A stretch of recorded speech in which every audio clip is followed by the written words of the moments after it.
Good to kind of see you folks again. It's been a while. Yeah, so I know that we heard that one person wasn't able to make it, Carolyn, I think.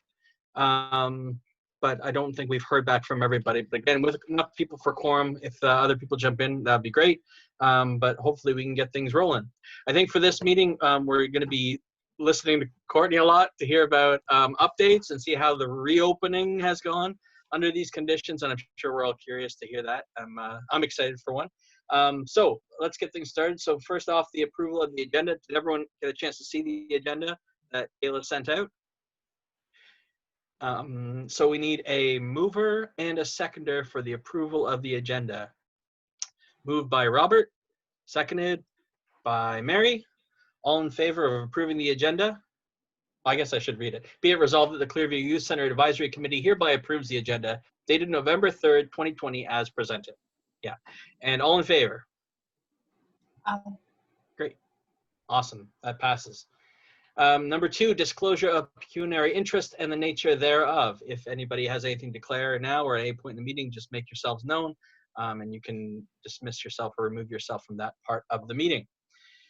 Part 3, approval of previous minutes from July 15th, 2020 and August 26th, 2020. Be it resolved that the Clearview Youth Center Advisory Committee hereby approve the minutes dated July 15th, 2020 and the notes from August 26th, 2020 as presented. Any questions about those, or do we have a mover? Robert, and seconded by Tammy. All in favor? Yay. All right, that passes. Great. All right, business arising from the minutes. Again, I apologize if I haven't done so directly that I missed that last meeting. I can't even remember what it was that derailed me, but I completely did miss it. And so again, I appreciate your patience, and I don't know if anybody wants to update in terms of something. I assume we were just looking for Courtney's report from that last meeting. Is that accurate? Or were there other pieces that needed to be addressed still? I believe at the last meeting we did not have quorum, but I was able to share just parts of, we hadn't quite opened yet, so I didn't really have a whole lot to share yet. Okay. So I think we're all anxious for Courtney just to jump right into her report, and I can turn things over to her. Excellent, thanks. Okay. Yeah, so we are open. It took a while. We got approval from council on September 14th to reopen the youth center. We were supposed to open on Monday, September 28th, but it actually took a couple weeks longer. So our first date was October 14th that we reopened, so just a few short weeks ago. The delay was in, I don't know if you haven't had a chance to watch our video that we did, it's on YouTube. And it shows kind of what the interior of the youth center looks like now. And so that was put out kind of for youth to look at, for parents. But you can see we have partitions, and our partitions were quite delayed. And so that is what took us a little bit to reopen. But we are open. On top of that, we are still implementing the activity kits. So we did the activity kits all summer. We sold them out, very popular. And then with the remaining of the funding, what we moved to was a bit of a hybrid. So because the youth center was going to be open, we decided to go from weekly activity kits to monthly activity kits. So 3 kits, 3 kind of larger kits in total. So we had one available for October, November, and December. And they have all sold out so far as well. So October is sold out, so that was 50 youth. And November is 50 youth, and I'm sure December will be 50 youth.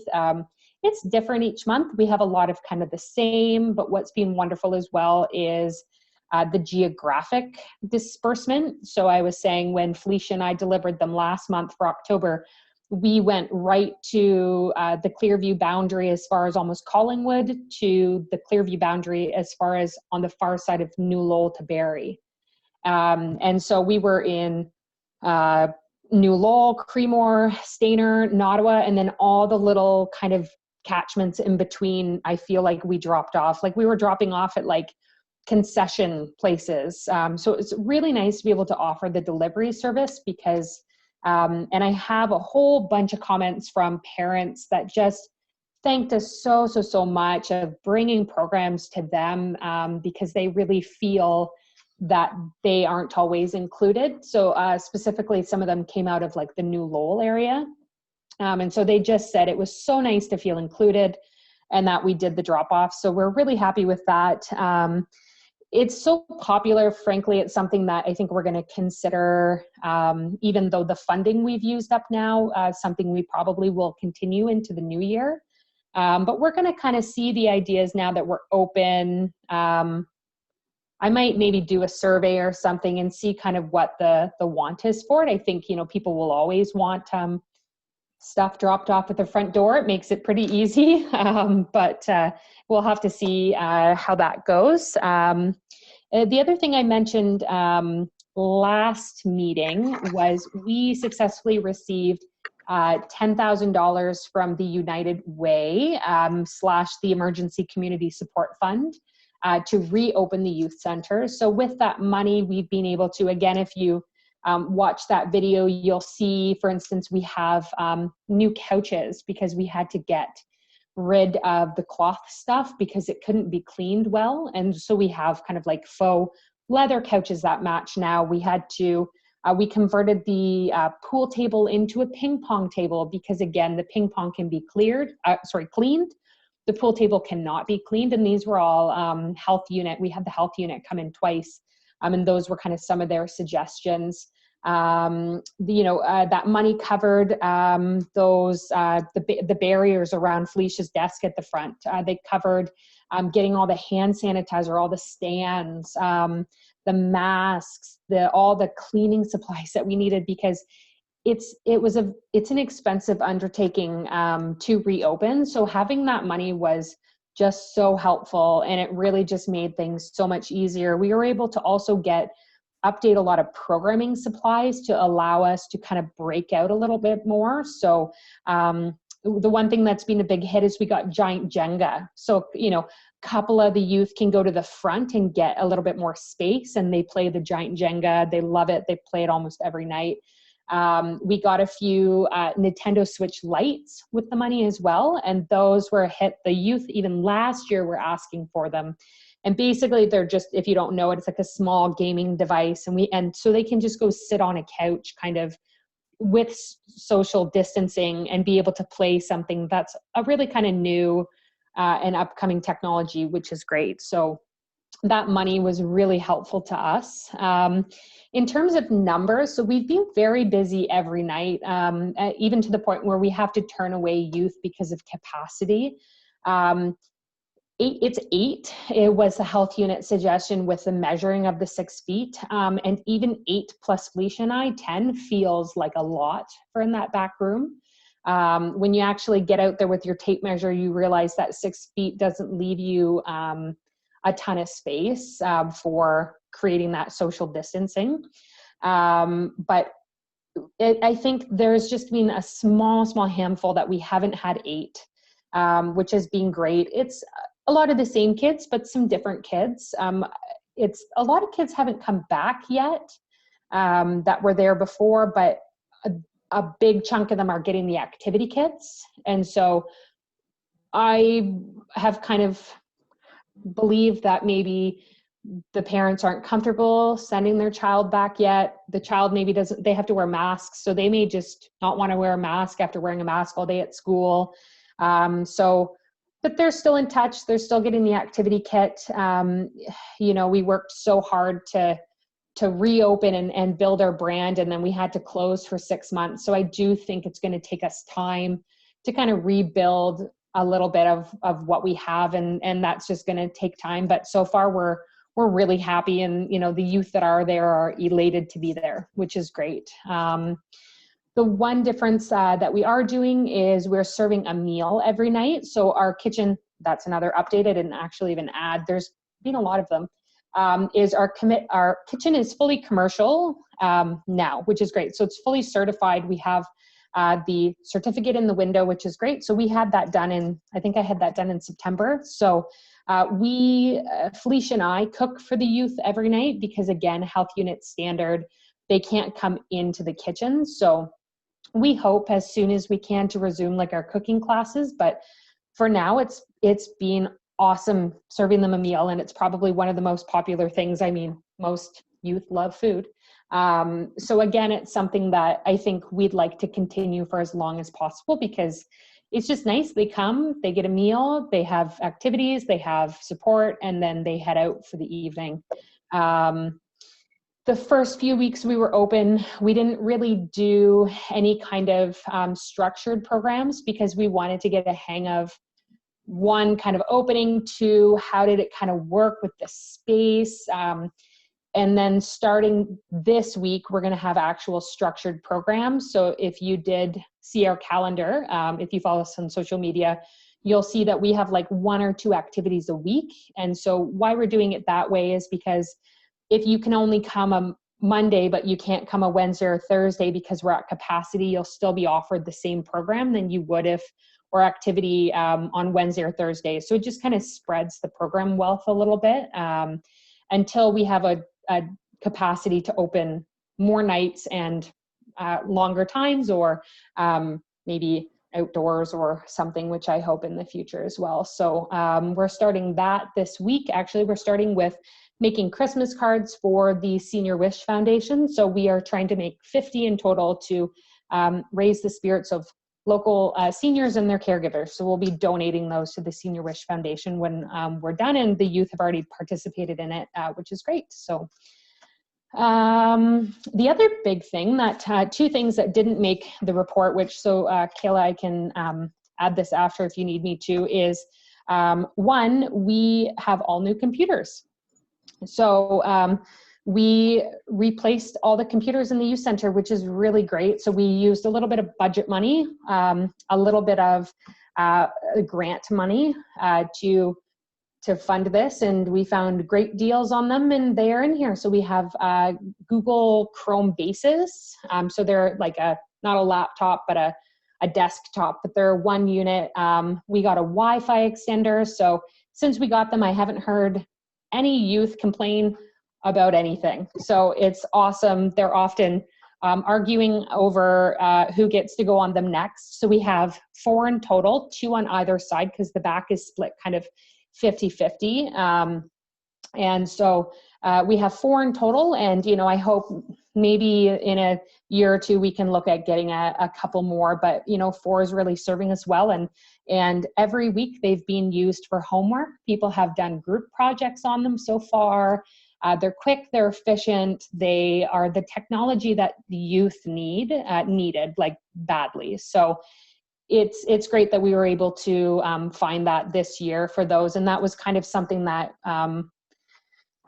we just kind of made a decision on, and I'm really thankful that we did because they have been very well used, and I think something we really needed. And it's great to see that the youth are doing their homework and are asking for our help for that, because again, very much one of the reasons why we are there is to help them and encourage them to do those things before they head home. And then the other thing that's not in the report is we have applied for a grant so that Emergency Community Support Fund, through the Community Foundation, we got the money for the activity kits, and then through the United Way stream, we got the funding to reopen. So there's a second stream of funding that came back. Because we got the first set of funding with United Way, we were not able to reapply, but the Community Foundation did allow us to reapply. So we did reapply. We haven't heard yet, but we put in for 3 projects. So kind of like a community ski day at Highlands Nordic. So we, as the youth center, would take up 1 slot in what would be available. And so I would recruit so many youth, and we would go out and learn how to cross-country ski, which would be really fun. It's going to be like a Winterama activity kit. Those will also be available to any youth or their families. And then the big project that'll be stemming out of the youth center will be wellness kits, wellness / kind of hygiene kits. And so we We'll be dispersing them. We'll be kind of heading it if we do get the funding. And basically it's, I always kind of say it's like, when you go into Shoppers Drug Mart around the holidays and they have these great packs, and it's like for a teen boy or a teen girl, and it has kind of everything, the shampoos, the shavers, the soap, the kind of the necessities, the hygiene necessities. So I can't remember the exact figure that we put in, but basically we would create all these kits and then disperse them through the youth center, through the libraries, through the food bank. And I did reach out to schools, and there are a few schools in Clearview that are going to take a couple as well, as if we do get the funding, which is great. And then if we get the funding, you can take a few at the high school, because I'm sure there are some youth that could use them. So that's that. So just waiting to hear on that. I hope by our next meeting we'll have an answer if we did receive that funding. But those will be kind of 3 things we've never done before, and 3 really great initiatives. The last point in my report is, as a department, we have proposed in the 2021 budget to hire an additional staff for the youth center. So it's a hard year to ask because of COVID, but an additional staff would allow us to, there's a few really big reasons why. So this year, because of COVID, it would allow us to reopen fully. It's just Felicia and I, so she's only 21 hours a week, and then there's me. And so right now, with the amount of cleaning that you have to do, and you have to have 2 people every night. So we're kind of at a max of what we're doing right now. So having another staff would allow us to reopen, hopefully back to 5-6 nights a week, and get those hours reopened as well. The other big thing, which we've talked about as a committee before, is the importance and kind of the industry standard of always having 2 supervisors or 2 adults when you are working with youth. I'm sure, Ben, you've seen this in the high school. Even if you go to coaching at a hockey event, there always has to be 2 parent volunteers. They can't ever be alone. And so there's that as well. And then the other big reason is just for growth, to have another staff member. So to get us kind of maybe out of the youth center and into the parks for programming, or just have just more programs, more bandwidth, get into the new Lowells, get into the Cree more, and do more stuff and partner more as well. And then with me not having to be at the center every single night, it allows me to attend other meetings, because once COVID slowly starts going away, those things will resume. And the fundraising stuff. So over the prior to COVID, I've had to miss out on opportunities to speak. There was one night I got invited to speak at I think it was like a Lions event for money, and I had to turn it down because our other staff member had a pre-booked day off, and I didn't want to close the youth center, because I kind of believe in keeping the youth center open for consistency purposes. So it's in the budget. We are hopeful. Again, it's a tough year with COVID and everything, but yeah, that's basically my report, and that's what we're asking for this year. And we hope that it does happen for us, because I think it'll really help with our growth and what we kind of want to get back to and what we want to continue to do. Nice. And I'm done. So where do we get those posters? Those our council have them. The township has them. They'll get. All you got to do is ask for them. They'll get them to you. A hand will work too. Barry, you had some question? Yeah. So when you talk about is that another full-time person or another part-time person? So the request is going in as a full-time person. So it was proposed about giving our current part-time staff more hours, but that doesn't solve the problem. The problem is in bodies. We need more kind of bodies, feet on the ground in here. So it is being proposed as a full-time position. Courtney, I had a couple questions just to go back originally to the kits. those seem to have been really well since you began that in kind of mid-COVID. What kind of demographic of kids are you seeing engaging in that? Demographic, like age? Yeah, sorry. They are mostly like, even in the youth center itself, we see the majority of those 12, 13, 14, 14-year-olds. I'll just open it really quickly because when they do sign up, we collect just for reporting purposes. So yeah, there's 12, 15, 17, 13, 14, 12, 16, 17. So basically from 12 to 17. Okay. Well, No 18-year-olds, but that's, that doesn't surprise me. But yeah, right up to 17, 12 to 17-year-olds.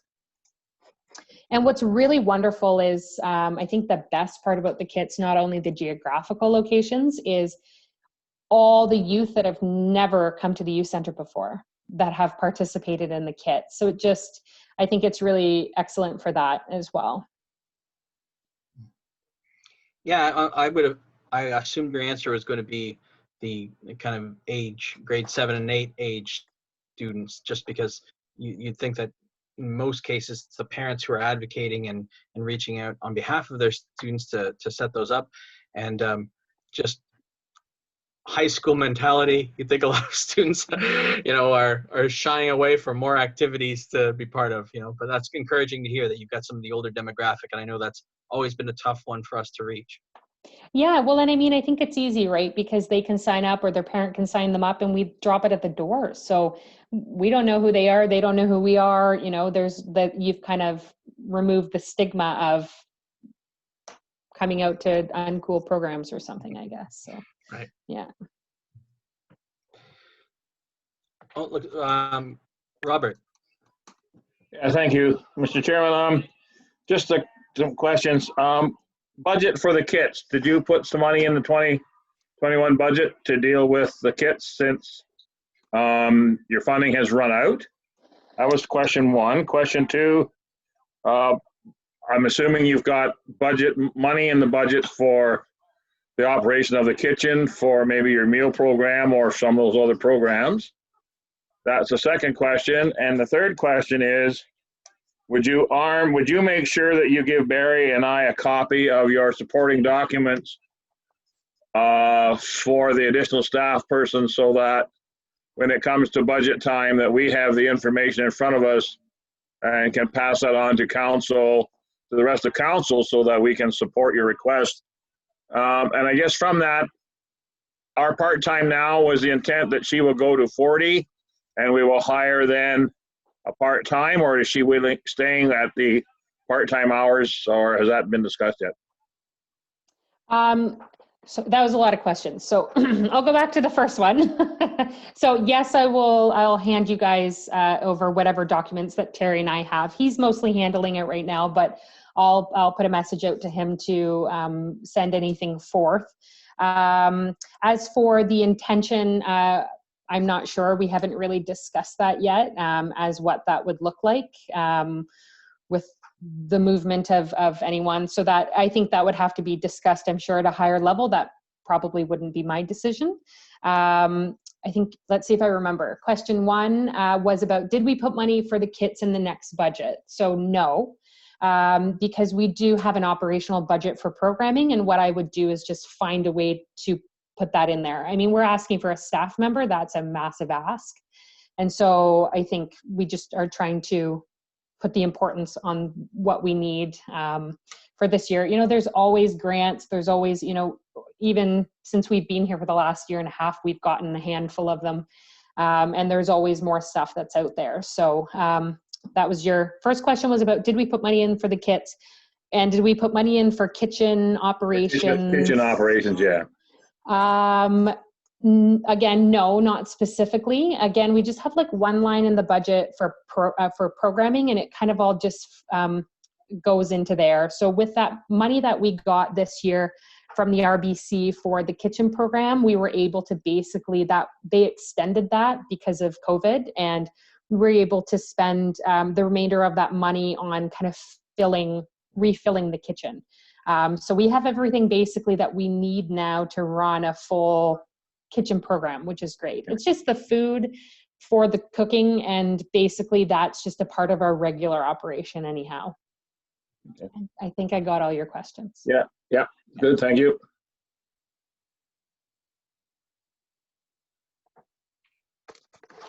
Courtney, I know this is kind of a little out of our realm as this committee, but did Terry consider repurposing any of the other Parks and Rec staff who might not be in action right now because of COVID restrictions to help out at the youth center? Has that been a thought, or? Again, I'm not sure. It's a little out of my realm of what they're doing, but yeah, I'm not sure. I don't know that it could be done because the majority of the other Parks and Rec staff are unionized. Okay. And so there's, kind of not really sure we can do that. So Not really for our committee anyways. It was just kind of. yeah, and I don't know the answer to that. I think they're up to their eyeballs and stuff as well over at the arenas. So Okay. Ben, I might be able to help a wee bit. We haven't hired any of our part-time rink rats or whatever because there's no need to at this point. The other is that with only one arena operating, we've taken the staff from the other arena, and we have to have, again, 2 on every shift now. Not before we had 1 and a rink rat or 2. Can't have that. So now we've got 2, and we've got to cover the cleaning aspect in between ice rentals. So that's why the 2. So any arena staff full-time we have right now are busy with their shifts, different shifts in the union and the cleaning. So there's no spare bodies from that aspect anyways. And of course the public works gang, they're going to be starting soon, getting into some heavier stuff at some point, which they won't swing over anyways. So Right. yeah, it's a good thought, but unfortunately I think everybody's with COVID is tied up doing extra stuff and not being able to get too much of a break from anywhere. Gotcha. yeah, and it really is tough. Like if, let's say, I was ill or Felicia was ill, not COVID related, of course, and had to call in sick, we'd have to close the youth center because it's such a process, number one, to get them in the door. So one person's at the front door doing the screening and then the other person's at the back. And it's always the reminders about the social distancing and the wearing the masks. And we have a whole checklist, and it's going through and cleaning and then cleaning after. And so it really does take 2 people every night. So before, Felicia and I used to fly solo quite frequently on our own. And so, yeah, it's impossible to do it now. It's just not safe. So that's why we're kind of stuck where we are now. Any other questions for Courtney based on her report and the reopening? I don't have a question. I wanted to make a comment, and if I may, and I'm going to direct this comment to Mary, but to Courtney. You guys have done an amazing job, and what you came up with the activity plans, right? Like I feel really confident. It was a little hard for me to let go of the youth center at first, but I feel totally confident that it's in good hands. And Mary, have we come a long way? Haven't we? Since our early days of you and I talking and trying to get this thing off the ground, we've come an awful long way, haven't we? Yeah, I just wanted to quickly say, Mary, I support what you're saying, because I was thinking as Courtney was giving her update, what the early days were like, what the conversations were like, how it was a little bit of a tough go to get a case together, to get it supported, and then when we got going, it was slow, but everybody pitched in, and to see what's being done now and the response from the kids in the community, like it's amazing, Courtney. I mean, to be incredibly proud of what you're doing and the impact that it's making. And from my, United Way, this is just a dream come true, because that's what we always hope, that we're investing in something that's going to be sustainable and it's going to make an impact. And this is exactly what's happened. So thank you, Barry, for letting me jump in there. I appreciate it. Yes, and just for the knowledge of everybody else, I talked to Dale quite some time ago. I guess it was pre-COVID, and we were at some event, and she said she uses the Clearview Youth Center as a model, and she describes the success of it when she's talking to other communities, and so she's just like very proud of what we've been able to accomplish, and so we're kind of up there number one on the United Way when it comes to youth stuff. Yeah, and I'm everybody. telling you, Mary, if you want to, you know, I'm going to have a lot to say in our report about reopening, but that money, it was a lifesaver. And it was able, like, even as something as small as being able to get new couches, like, it's just such the upgrade that we needed. It was good timing for us to get those things. Even the Nintendo Switches, the kids play them every night. The Jenga's huge, and they love the ping pong, other than the ping pong table ball flies everywhere. That's a little bit of a funny thing. You know, they're loving it. It's feeling refreshed. So it's been really wonderful. And I certainly can't take credit for the youth center. It's been a team effort, but you know, even for the staff ask, you know, Terry and I've talked about it in depth a lot, and we said, you know, we know this is a hard year to ask for it. But we feel we've worked really hard. We've worked really hard for the last year and a half with limited staff. And you know, if we can bring it this far in a year and a half on 1.5 people, I can only imagine what we'll do in the next year and a half with 2.5 people. I'm getting blinded by the sun, but you know, so that's kind of my hope and my vision of not just the center itself as a physical location, but for youth programming for the entirety of Clearview Township, and what we hope to do. So, Barry? Thank you, Mr. Chair. I'm just asking about the pool table and the ping pong table. If they just simply put a piece of plywood on top of the pool table and use it, so we can return to the pool table once we're finished with COVID. yeah, we actually, that's what I thought, but I just thought I'd ask. The kids have actually been asking, and so I think it's just a really cool conversion kit, which is neat. It just flops up and it's got the pieces and it all came together. The kids have been asking about playing pool, and so Felicia and I discussed we're going to do pool on Thursdays because the youth center sits empty Friday, Saturday, Sunday. So it's the 3 allotted days, like the library, when they take books back, they have to sit aside for 3 days. So it allow us to do pool on Thursdays and not need to worry about having to clean it, because it's hard. I think if we sprayed that felt, it would ruin it. We only just got it recovered a couple months ago. So, but yeah, no, they love the pool, but they love the ping pong too. So it's nice to have an option.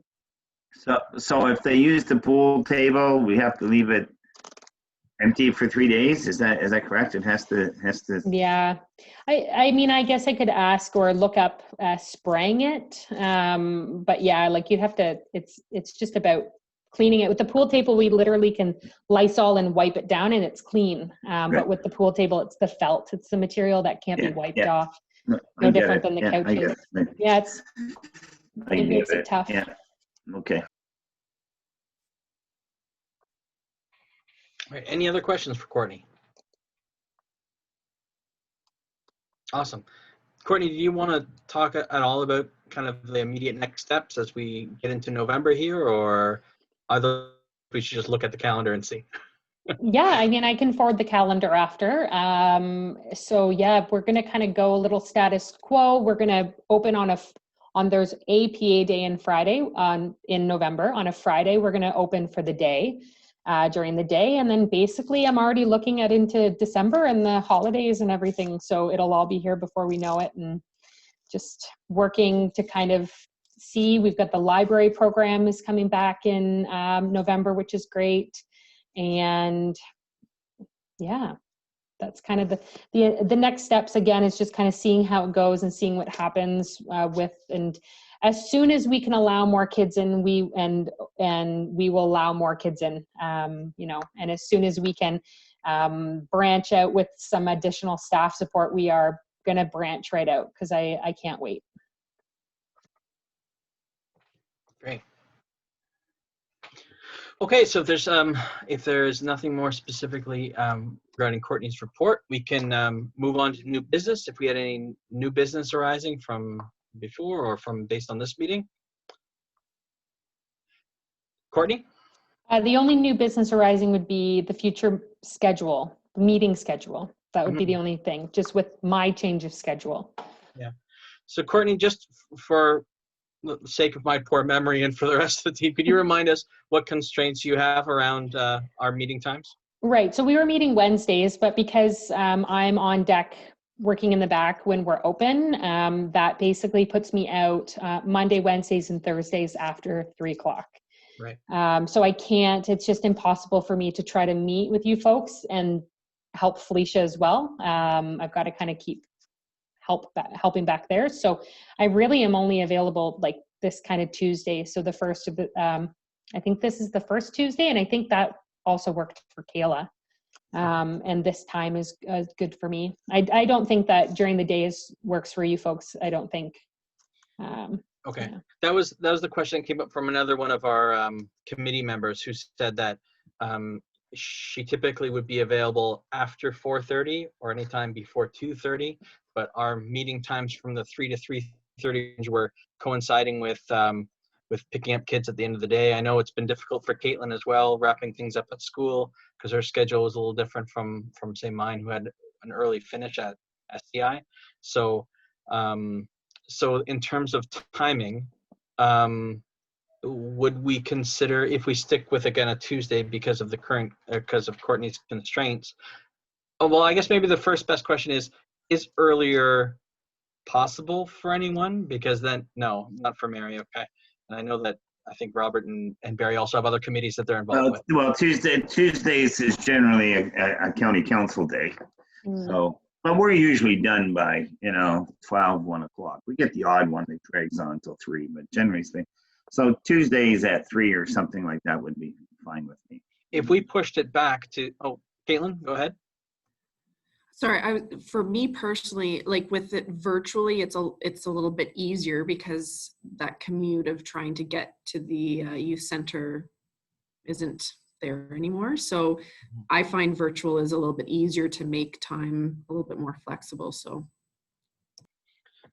Okay, would pushing the meeting back a little bit to say something like 4:30 be cause anyone an obstacle? No. Okay. Okay, then perhaps if just that might be able, if it's just 1 hour shift and it works for everyone and it might be able to include more of our members, then I'm all for that. If we want to look at that for our next meeting, giving it a try and see if it works. Mary? I just wanted, as long as it's the first Tuesday, I have other committee meetings on other Tuesdays, but if it's the first Tuesday, I'm fine. Okay. I'm comfortable keeping with the first Tuesday. I think that'll put our next meeting on December 1st. And so if we want to go December 1st and aim for a 4:30 start time, let's aim for that as our next step. And it can just be, temporary until we see what happens with this staff request, because then basically that's a perfect example of, those two staff would be running the youth center and I would be free to do these administrative responsibilities. So. Right. Okay. And obviously, as things change and as things evolve based on your availability, we recognize we may need to be flexible. We may have to revisit this again, but for now, let's go with that. December 1st at 4:30 is when we'll aim for our next committee meeting. Okay. I don't think we need any kind of agenda or item or vote for that. We'll just call our meeting then. Any other new business? All right, that's great. Then if that's it, we know we have a plan set for our next meeting and all we need is an adjournment. Do we have a mover? Barry, and a seconder. Tammy, great. All in favor? Excellent. So I think that's it, folks. Thank you very much. And once again, I apologize for our last meeting, but I'll be there on December 1st at 4:30. We'll see you there.